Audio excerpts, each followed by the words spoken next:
Ask the Experts South Texas is sponsored by Associates of Audiology, Hearing Healthcare Centers. When I hear it's been done before, and I hear it's a simple thing, then I hear it's got difficult, and I hear almost everything. Welcome to Ask the Experts South Texas. Each week, we'll feature experts to educate you in all things health and wellness. Call in and be a part of the conversation. 308-8867. 308-8867. 308-8867.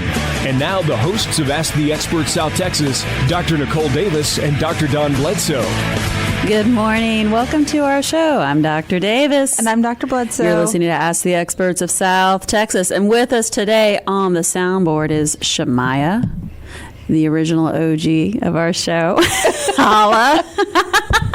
He was with us at the very beginning of the show. I know. So it's going to be a fun little reunion show. So, Shemaiah, what have you been up to? Did you get married? Oh, no, I'm not married yet. You're not married? Okay, so all the ladies that are listening, True story. call in. He's smiling and embarrassed. Very nice guy, but more importantly, works the soundboard very well. So it's going to be a smooth show that way. Yep, hats off. So what's been new, Dr. Bledsoe, in the world of audiology? Because by day, we are doctors of audiology. By night, hardworking moms. But this week in audiology, any new visits from patients that were kind of cool? Putting you on the spot. I know. No, nothing super. Run of the mill? Yeah, well, yeah. I mean, it's been very run of the mill, but Well, what's been your run of the mill?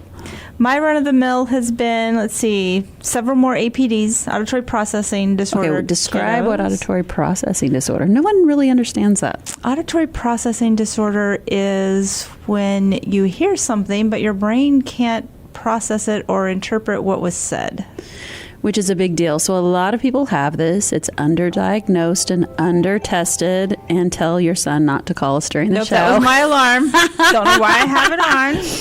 And he tested positive for it too. He did.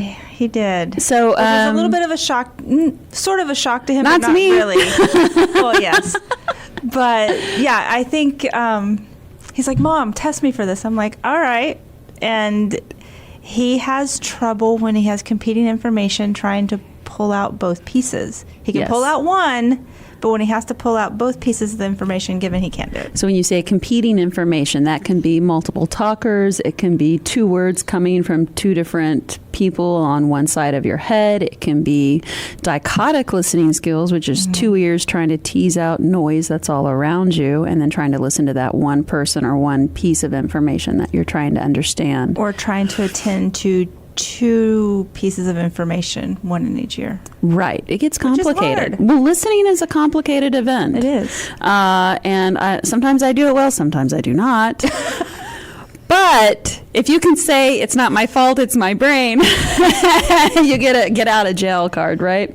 So There's some really good books out there on auditory processing. yes, and there's some good articles on ASHA, which is American Speech and Hearing Association, that actually describe it. I'd say very scientifically, but very user-friendly terms. Yes. So what happens for someone that has APD? They can say that always bright, very smart, but when they got into a school classroom setting, all the information was very hard to digest and to dissect and figure out and take notes concurrently with listening. So it's pretty normal in younger kids. You can have like a ear that's kind of a dominant ear, almost like you can have an eye that's a dominant eye. And they can't outgrow it by age 8, 9, 10. And sometimes they just don't outgrow that dominance. And it's hard for the brain to make sense of the timing cues between the two ears. Or there's just distortion on the auditory nerve. Yeah. And you get ringing in the ears. That can happen, co-occur with it. So we do diagnose for it. If you think you or your kiddo has it, where do they go? You can call us at 210-334-0245, or you can find us online at associatesofaudiology.com, and we have 5 offices. That's right. We're busy bees. We are 3 in San Antonio, 1 in Fernie, and 1 in Kerrville.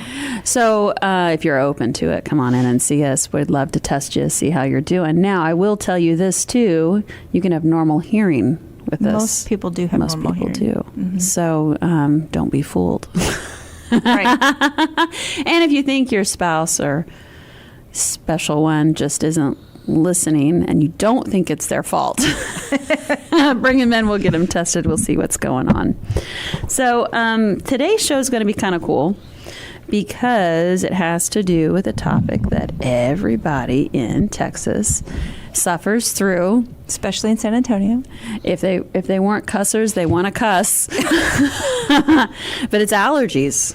Oh, they're awful. They're awful here. So whenever I go on vacation, I have a vacation from my allergies. Mm-hmm. And it's the best thing ever. Like, it's like, oh, my ears don't feel plugged up. I don't have that pressure in my head, the sinus headaches.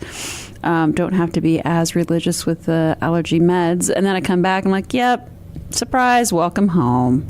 It's back by the next day. So today with us, we have Dr. Karkhanis. You want to say hi?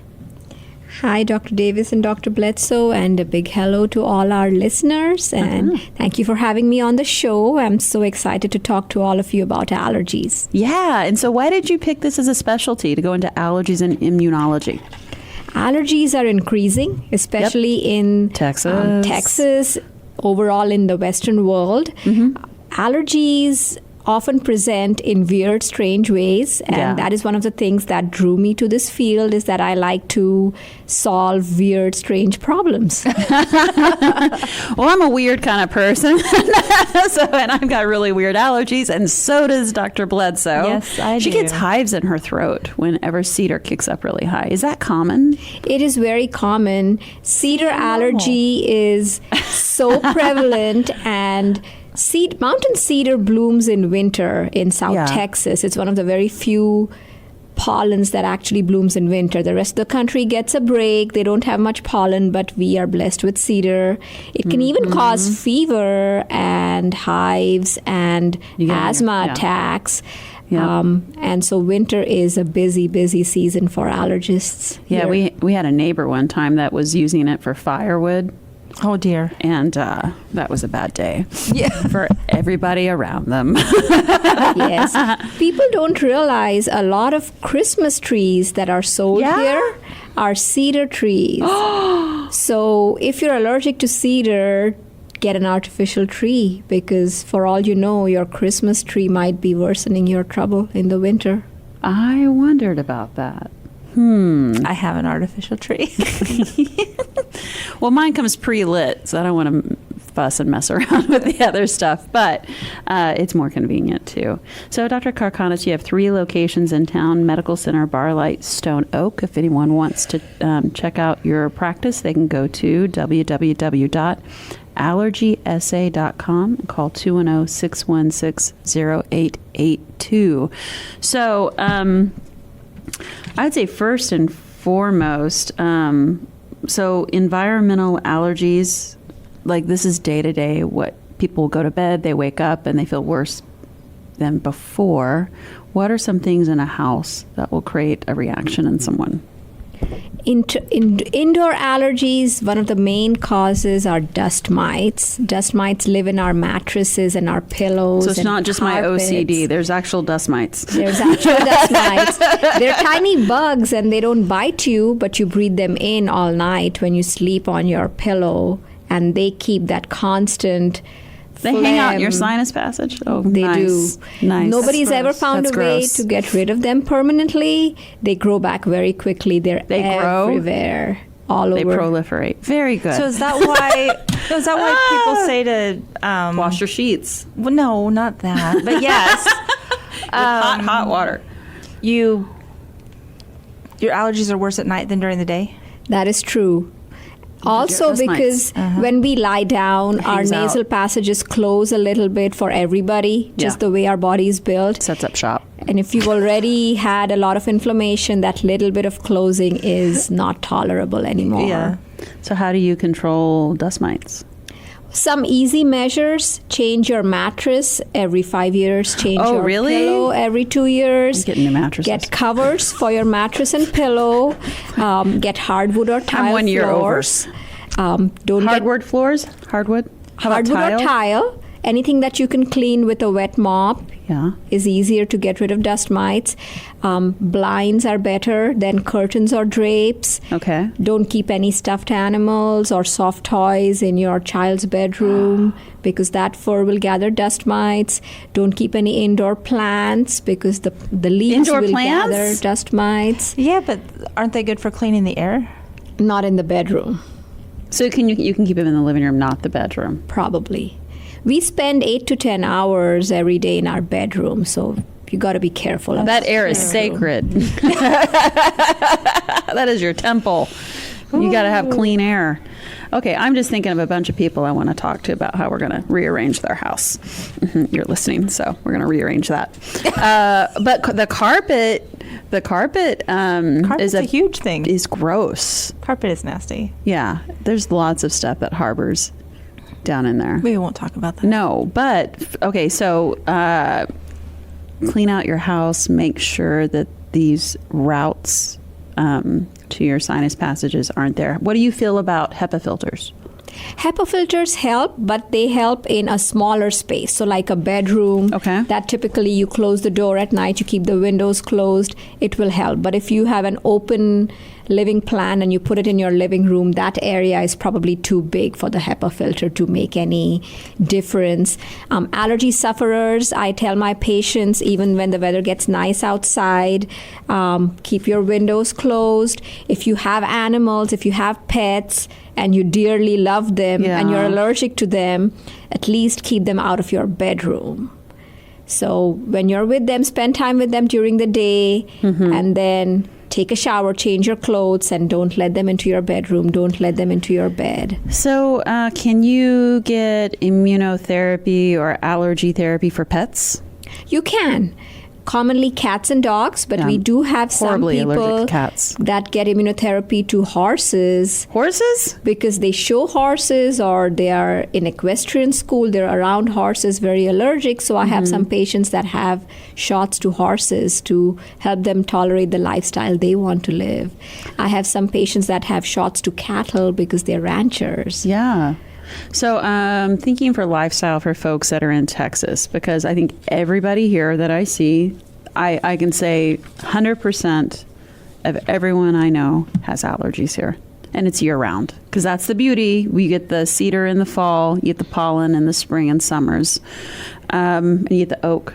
Yes. Also, not San just the cedar. Antonio is actually in the top 5 allergy-laden cities in the country. I knew so it. it's pretty bad here. It's bad. It is. It's awful. Yeah. And I thought I grew up in a place that was bad. I did too. I go there for relief now, which know. I never thought I'd ever say that. No one says that about their hometown. But okay, so improvement with, let's say, allergy shots. What does that look like versus the sublingual drops? So allergy shots have been around for a longer time. They are more efficacious. They do have slightly more risk of side effects, but they also give you more benefits. So allergy shots, when given at the right dose, will give you about a 70 to 90% improvement in your symptoms. How And quickly? Around 5 to 6 months is when Really? you start seeing the difference. That's and pretty then good. you do the shots for about 5 years, then you stop and you continue to see the benefit for 10 to 20 years So if sometimes. someone had an allergy to cedar, start in June. Start now. Exactly, and you'll be built up before the cedar season Dawn, hits. I'm looking at you. I know, but it scares me because I have such a bad reaction. Okay, so, but you're in a controlled setting. They watch you I know, afterwards, right? We do. We watch you for at least 20 minutes after see each what set happens. of shots.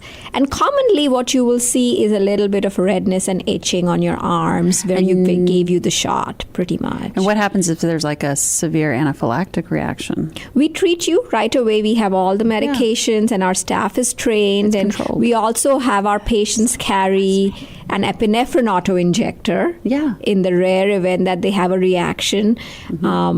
And we train them how to use them. The severe anaphylaxis is less than 1%. It's pretty rare. Yeah. I would be that less than 1%. You and I have very unique things happen to us that it's always less than 1%. I would be that person. It's like a chronic thing in our lives, huh? It is. I think it'd be worth it though, because the quality of life would be so much better. It is. But for people that absolutely can't do or are scared to do shots, we can do allergy drops. Do the sublingual. Do the sublingual It's drops. not as potent. A little less potent, a little less efficacious. So maybe but you still start help. there and then work towards the shots. Just saying, you can. It's like okay. There's certain personality types in life. Some people just jump into the water, and some people really like tiptoe. You're a tiptoer. On some things, yes, I am. Other things, I jump in. I just cannonball and you tiptoe, and that's why we're a good pair. I know. If you're just joining our show, we have been talking to Dr. Karkhanis, and she is with Allergy SA. You can go to allergysa.com, call 210-616-0882. Take a short break. We'll be right back.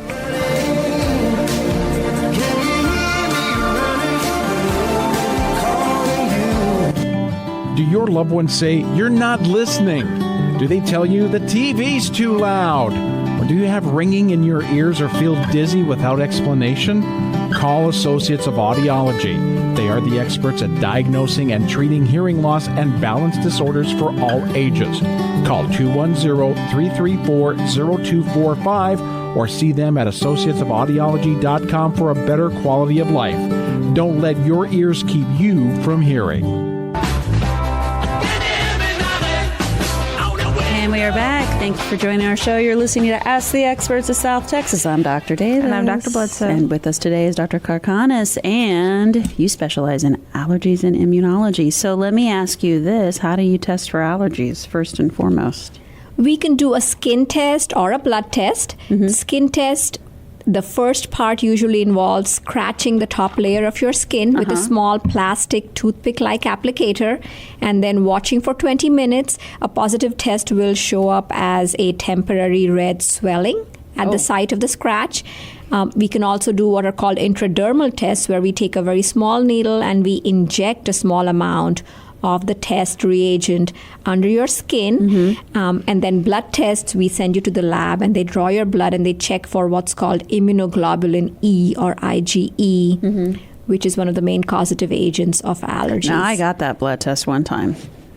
And when I was going over the results with the doctor, he's like, "This isn't possible." You're like Allergic to everything. 100% out of everything at the time. Is it possible, if you've got a suppressed immune system, that it's all going to pop up high as inflammatory, even if, can it fluctuate, in other words? Because I'm not as bad anymore. It can. And you have to keep in mind, symptoms don't go with the tests. So there seem to be some people that have very minimal tests, but their symptoms are terrible. And some people that have very positive tests, but they do fine with a few medications. So we always look at the patient first, how they are doing, and then we have to interpret the tests in that context every time. So, and do you modify the dosage of the allergy shot off of their response, or is it just a straight dosage for everybody? We have a basic protocol that we try to get almost everybody onto, but depending on their sensitivity, we will sometimes decrease their maximal dose. Especially for children, I don't see myself giving them the same dose as I give my adult patients. So do you recommend allergy shots for pediatrics? I do. Allergy shots are the only kind of semi-permanent solution we have, and the earlier you get them, the more likely you are to stop picking up new allergies. So Dr. Karkhanis, break down for the listeners how allergies develop. Like what is actually happening in the body? So somebody who has a tendency to be allergic, and a lot of it is genetic, some of it is environmental, depending on what you're exposed to. Environmental. Oh, I was like, I latched onto the mental part. It's in your head. Okay, keep going. Environmental. It's not, though. They say that the cleaner your environment, the more likely you are to become allergic, because your immune system has nothing to do, no bugs to fight. Kids who grow grow up around animals are less likely to pick up allergies. So in rural areas, but you got to grow up on the farm. You can't be living in the village and your parents have a farm somewhere far away. That doesn't help. What happens is people who have this tendency, when they get exposed to an allergen, their body reacts in a way that makes their immune system think this is a dangerous protein. So something that's innocuous like pollen or a peanut, their body for some reason thinks that this is life-threatening. And it's actually the reaction to that allergen that causes your symptoms. It's the body trying to get rid of the allergen that causes the production of phlegm and the sneezing and the coughing and all the inflammation. It's just trying to get rid of it. So with foods, you can not be allergic to, let's say, peanuts, and then Cashews. 7-8 years down the road, all of a sudden you start reacting to something, or kiwi or pineapple or tomatoes. Tomatoes I've heard a lot. That is true. You can pick up an allergy at any age. Now, they are more common in childhood still, about 10%, and in adults about 7.5%, but you can pick it up at any age. But what causes that? I mean, why would your body all of a sudden go, nope, I don't, this is going to harm me? So repeated exposure, in some people, their immune system becomes allergic just every time they get exposed. So you would see people who move to San Antonio don't have trouble the first year, right? And 2-3 years down the line, becomes a problem. with repeated exposure, their body decided this is too much, and it developed an allergic reaction. Yeah, that's what happened to me with the oak that's here. Yeah. By year 2 living here, I developed severe asthma. And then oddly enough, by year 5, it dissipated. It just did this. Interesting. I think my body got used to it.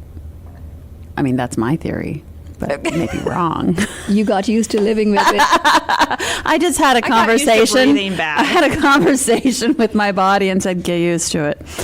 No, but on a serious note, for food allergies, this can be very serious and cause anaphylactic reactions. They can be, and all these years we've pretty much just had to recommend that you avoid the food that you're allergic to.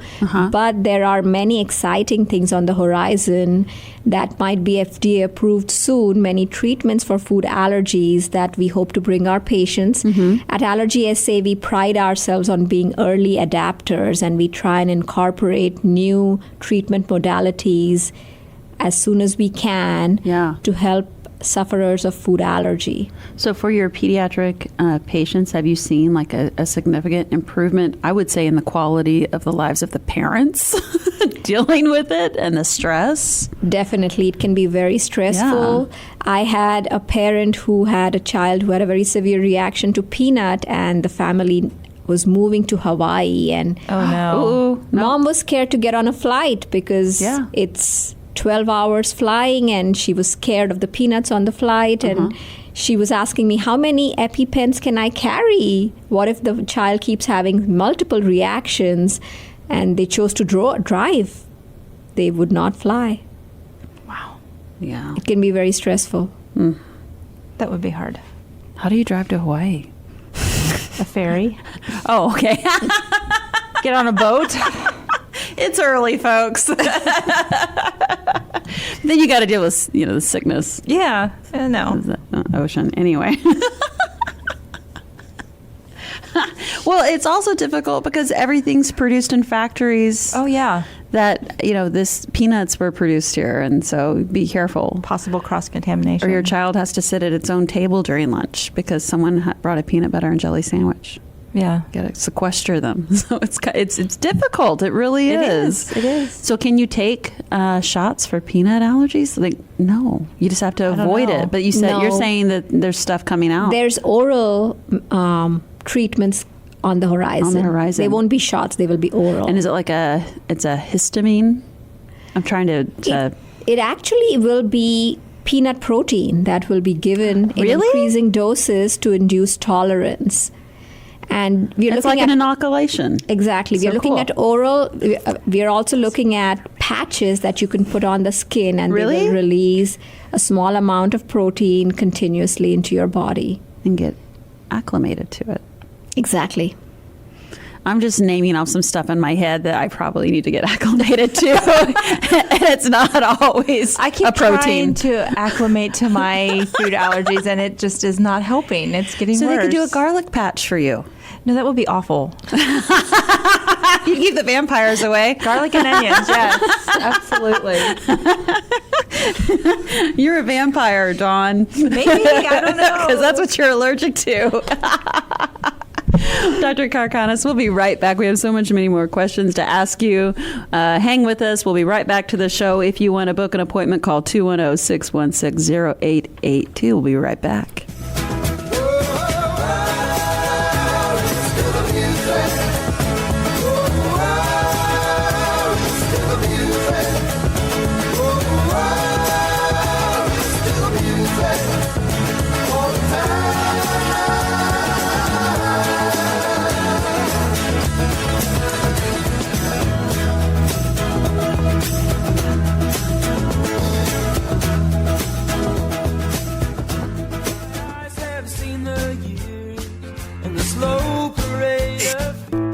Listen to what the flower people say. And we are back. Thank you for joining our show. You're listening to Ask the Experts of South Texas. I'm Dr. Davis. And I'm Dr. Bledsoe. And we have an expert here on allergies and suppressed immune systems. Thank goodness. It's Dr. Karkhanis. She is with allergysa.com. You can go to www.allergysa.com and call them at 210-616-0882. 3 locations in San Antonio, Medical Center, Barlight, and Stone Oak. So, you just burst my bubble over the break. I thought I was doing so amazing by eating local honey. I know you pay extra for that local honey because you want that immuno support. Yeah, well, it doesn't exist. It doesn't exist. It's fake. Shoot. So why does local honey not help you get used to allergies? Why? So honey has pollen that the bees collected, the plants that the bees visited. These are your insect pollinated plants that have pretty flowers that attract bees. These are not the plants that cause allergies. So unless you're allergic to like marigolds or tulips, you're out of luck. Very few people are. The majority of us are allergic to oak and cedar and ragweed. Yeah. These plants don't have pretty flowers. They're wind pollinated. Their pollen flies in the air for thousands of miles. Which is why if you're hiking or up on a higher point and the wind's blowing and you go down, all of a sudden your eyes are itchy and burning and you're sneezing. Yeah, and that pollen doesn't get into honey. So honey tastes really good and it may soothe a sore throat. It may soothe your allergy effects, it but doesn't it does not help change you. it. It's not helping. Man, That's depressing. That needs to be like an alert. That needs to be like, a public announcement because everybody believes that. Here you go. Here's your public announcement. Okay, I'm going to let everybody know right now. Your honey is just good for like things tasting sweet. It does not help your immune system. That's wrong. Well, maybe it does because you're using that as an alternative versus sugar, and sugar suppresses your immune system. So there, I just made my circular thinking. There you go. Loop, and now I'm okay with it. I'm back to being okay with eating honey. Okay, I made it work. So, Dr. Karkhanis, so how about drug reactions, like to penicillin? Some people have like really severe reactions to that. How can you, can you test for that? We can do a skin test, which again involves putting a little bit of the drug on the top layer of your skin or injecting it underneath your skin. We can also do what we call a drug challenge, where we give you slightly increasing doses in a controlled setting and we watch for reactions. The majority of people who had reactions to penicillin in childhood outgrow it in 15 to 20 years and no longer are allergic. So we can really help them so that they can take penicillins if needed. So I was one of those kids, and thinking of full circle bees, when I was 3 years old, I thought I saw giant bees and they might have had me on penicillin for like a sore throat. So this is full circle in the story. There we go. But I outgrew it. Most people will. Yeah. even if you are still allergic, if you truly need it for some kind of infection, we can desensitize you by giving you gradual doses, and that kind of temporarily fools your immune system into accepting that drug and not reacting to it. Oh, that'd be good. I can think of a lot of conditions where they need penicillin and they can't treat it. So that, as well as the asthma management. I think if you or a loved one has asthma, it can be terrifying. It can be exhausting to deal with. I've been there. Me and my child had it severely at 1 or 2 or 3 points in our lives. And you can go quickly into distress with your breathing. That's true. And think you can manage it, and wait a minute, this is a no-go. I'm not breathing. So tell us briefly, what are symptoms of asthma? How do you control it? How do you test for it? Asthma can present as a squeezing chest sensation or really bad coughing fits, difficulty breathing, or wheezing, which is kind of a noisy breathing when you breathe out. And typically you'll get worse with exertion. With walking long distances, going up the stairs, you'll get worse at night, and you may wake up at night because you're coughing or you can't breathe. We test your lung function by having you do what's called a pulmonary function test, where we measure the various volumes in your lungs, and then we can put you on medications. A lot of asthma medications are in the inhaled form, either through an inhaler or through a machine called a nebulizer. You have your controllers, which are your preventive medications. They contain mild steroids to calm the inflammation in your lungs, and they contain medications called bronchodilators that open the closed tubes in your lungs to help you breathe. Interestingly, there are now several new medications called biologic medications for asthma, where doctors can take a look and define the mechanism that's causing a person's asthma. Is it allergy driven, or is it driven by a certain kind of cell in your blood called an eosinophil? Or is it because of some coexisting medical conditions like nasal polyps? And we have specific medications that are given as shots every 2 to 8 weeks that target that mechanism. And so we are moving on to a whole new field in asthma treatment where we can actually target the underlying cause of your asthma. That's awesome. And not just treat you with Did you just say that's what I need? I did just say that. I did just say that. Okay, so I have a question.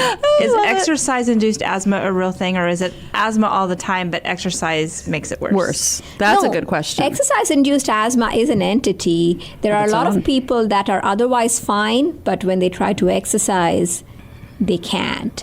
And there are certain medications that work better for that specific kind of asthma as well. It also depends on the person's lifestyle. I have patients that are okay with just being able to exercise a couple of weeks in the gym, and then I have patients that are professional athletes or triathlon runners, and they require a different kind of level of treatment. And then do you always need to use a chamber with it? You know how they recommend... They say that everybody's technique is better if you use a chamber. So if you don't want to worry about whether you're doing your inhaler right, use it with a chamber. Especially for children, I always recommend my pediatric patients and use a chamber is a tube that you connect the inhalant Exactly. to. You put the inhaler in on one side, the other side goes in your mouth, or if it's a very small child, you have a mask that you place over their nose and mouth, and then you just have to breathe normally while you take your inhaler puffs. Some people can do a pretty good technique, so if you're confident you can do it, I'll let you do it without a chamber. Because it needs to get into the lungs, not just on the tongue. Right. Or the back of the throat. That's what happens if they don't use a chamber, and then it's not effective. So with my daughter, it was one of my daughters, we had to do a nebulizer, and it was an albuterol Xopenex mixture. What was the difference between Xopenex and albuterol? They are very similar medications. Xopenex is actually levalbuterol, so it's like a mirror image of the albuterol molecule. Okay. And both of these act on the tubes in the lungs. They're both bronchodilators. Yeah, because it opened her up like nobody. It opens you up, and albuterol has a slightly higher chance of giving you certain side effects. Shaking, feeling cold. Sometimes heart racing. Right. Xopenex doesn't do that as much. That's the main difference. Yeah, it was awesome. Got her breathing really well when we were in trouble. So the controller, if you have asthma, can you be off of the controller seasonally, or should you always be on a control med? It depends on how severe your asthma is and what your triggers are. If you have a clearly defined season and you do okay the rest of the time, you could come off your controller. I will say probably summer is the only time that's likely to happen if you have moderate to severe asthma in San Antonio, because fall, winter, and spring are trouble. pretty bad here. I'm non-compliant. That's what that You said means. it. You said it. And then you're on the control, and then how often would you use the emergency, like the albuterol? If you exercise, you can do 2 puffs about 20 minutes before every exercise, or for kids before a sports event or practice or recess. And otherwise, one is supposed to only do it if needed in an emergency. So then you're going to do allergy shots to get the body used to whatever's aggravating it. So you stop having that histamic response. And then you're going to control your asthma with the controller and use the emergency as needed, 2 puffs before exercise if you need it, or whatever's going on. And then it kind of gets it under control. It does. What is your opinion on like the Zyrtex and the allergy meds that are out there? Like which one is, I mean, because I know there's another one that's out, what, Zysol? Is that the name of it? And people are saying that one works pretty good. Which one do you like, or is there a difference? There seems to be a person-to-person preference, but medically there's not a difference. So Claritin, Zyrtec, Allegra, Zysol, all the newer brands are good. Singular is slightly different. It's not an antihistamine. It's a medication called an anti-leukotriene, very similar to your antihistamine. I like that. But still different. And you can take Singular with an antihistamine. Yeah. So it helps when you take it together at the same time. So an anti-leukotriene, what does that do? It's just like is it like a steroid, or what is it? No, it acts on very similar molecules in the nose and the lungs that get aggravated by the same pathways that cause histamine release. And it gets just another approach. It gets them to not release that histamine. Exactly. Oh, just says stop. Don't do it. Wait a minute. Okay, so we're going to take a quick break. If you're just joining our show, we've been talking to Dr. Karkhanis, and she is with Allergy SA. You can go to allergysa.com, and you can call her at 210-616-0882. Again, that was Dr. Karkhanis, and we'll be right back.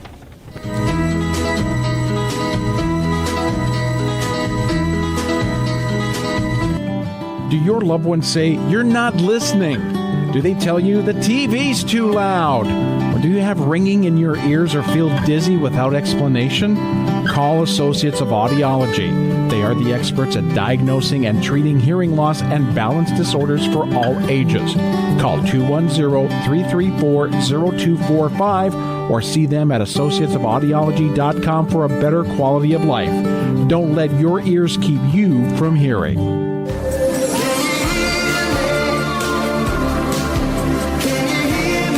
We are back. Thank you for joining this part of our show. You're listening to Ask the Experts of South Texas on 9:30 a.m. The Answer. You get all your answers here, right, Dawn? That's right. Every Saturday.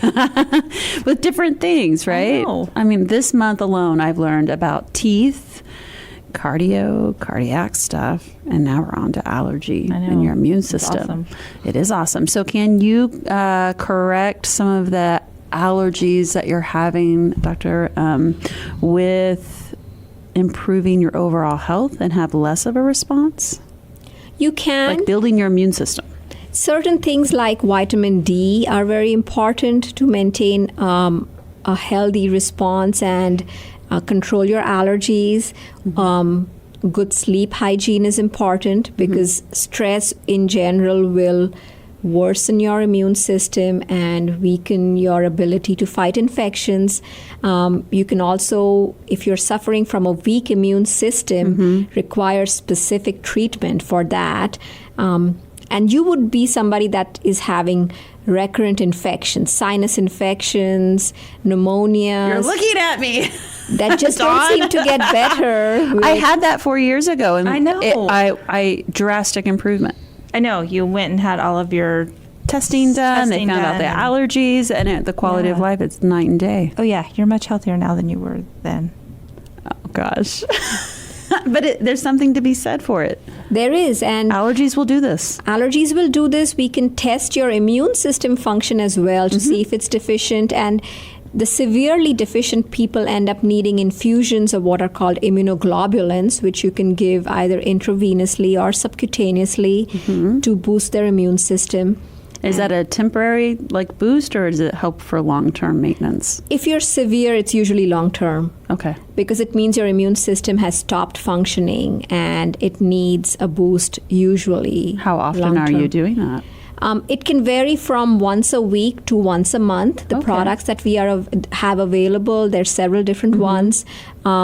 There's even ones that you can do once a day. It depends on your Really? lifestyle. How and do you what we test for choose. that deficiency? Blood tests, Blood, we yeah. look at the different types of immune cells.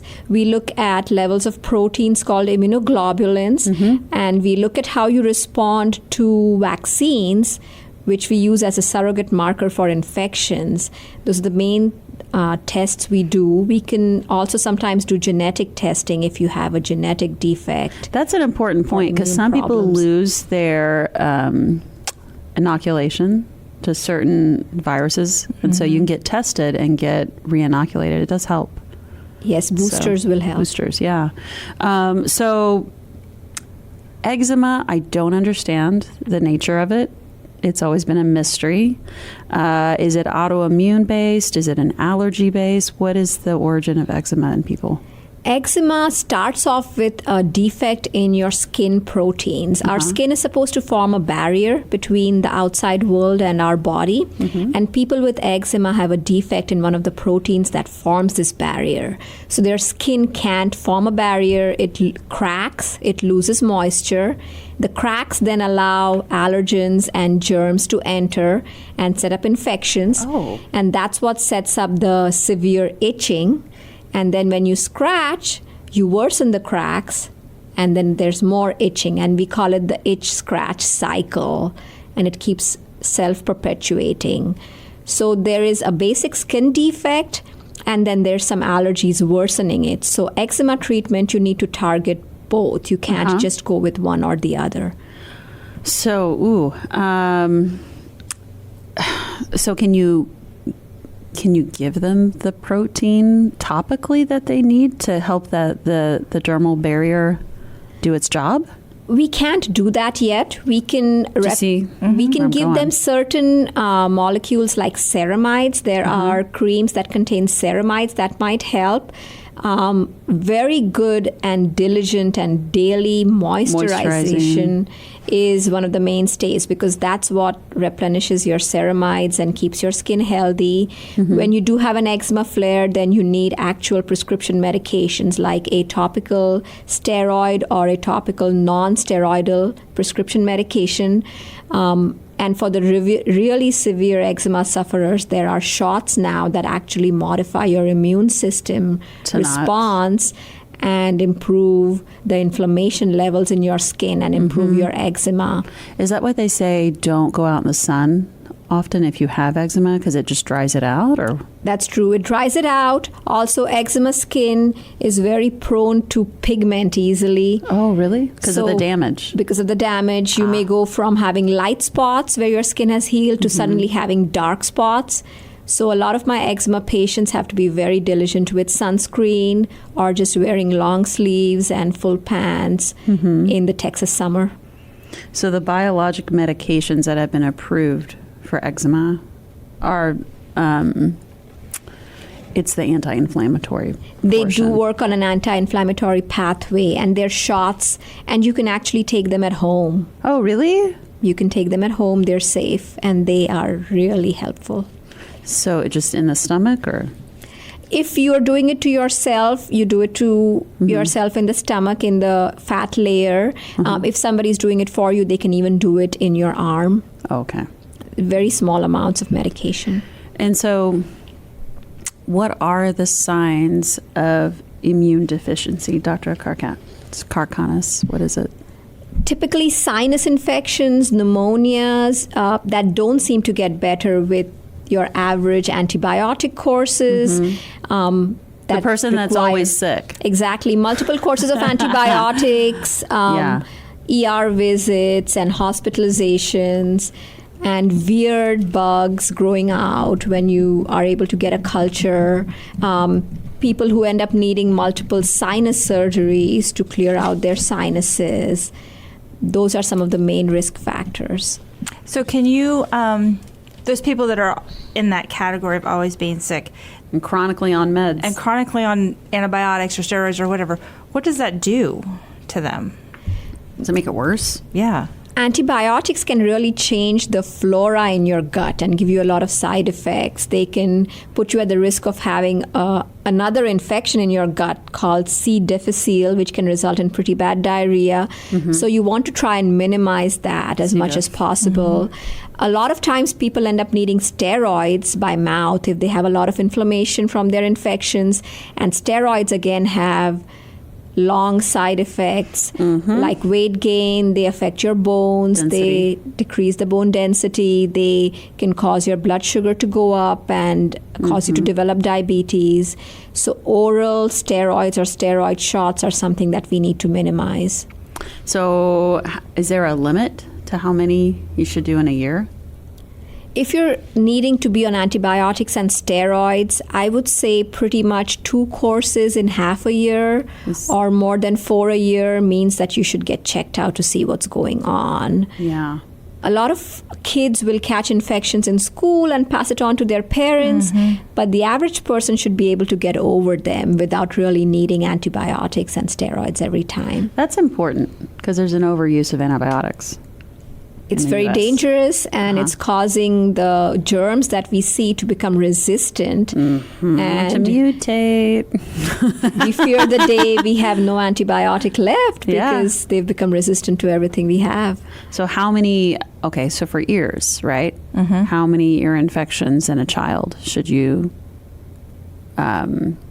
expect and not expect?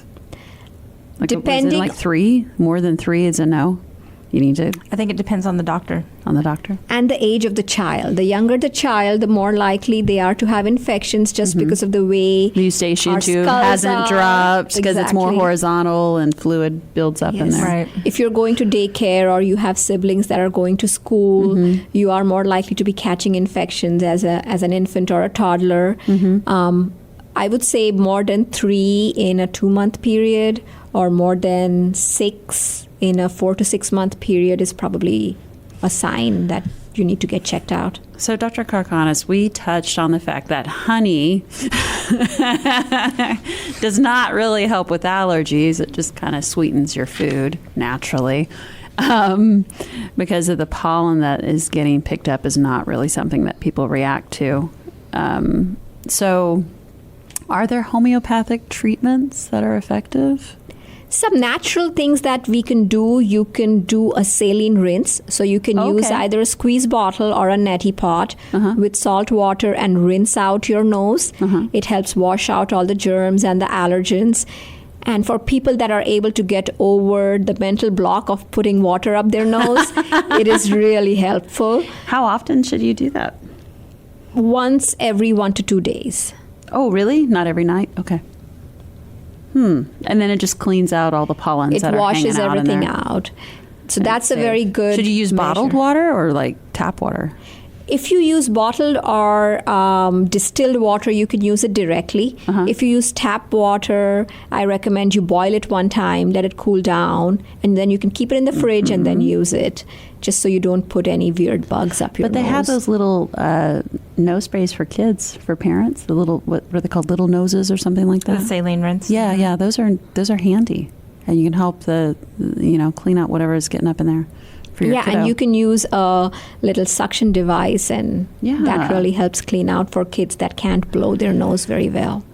So saline drops and then flushes with like neti pot. What else can you do? There are certain over-the-counter remedies. There is a medication called xylitol, which is a local disinfectant. Xylitol? I'm going to write this down. Dentists use it very often, and if you can add that to your nose rinse, and it helps with clearing out your Does nose it as burn, well. though? Not if you add it to your saline bottle, because keep in mind, the saline rinse, the packets that you buy, they have salt and they have a little bit of baking soda to adjust the pH, and that's why it doesn't burn. And you can add your so xylitol. add the xylitol to that. To that. And what is xylitol exactly again? It's a sugar that's a natural local antiseptic.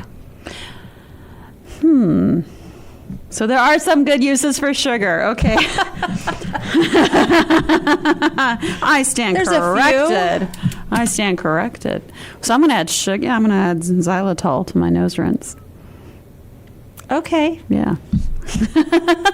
Let me know how that goes for you. I will. I will tell everybody too. I know.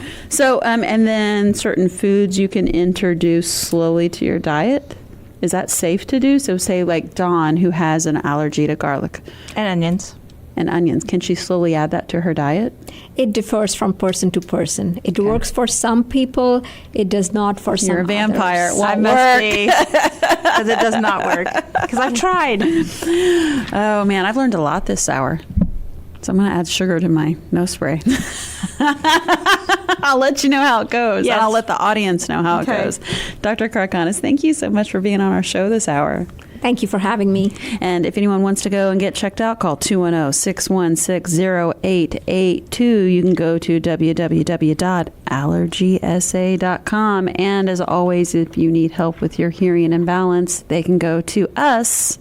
Yes, associatesofaudiology.com, 210-334-0245.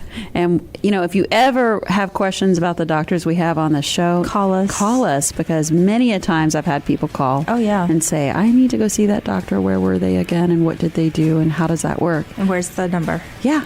So here you go. So we'll get you where you need to go. As always, take care of yourself. No one else will, so you better do it. We'll see you next weekend. Bye. Bye. Bye.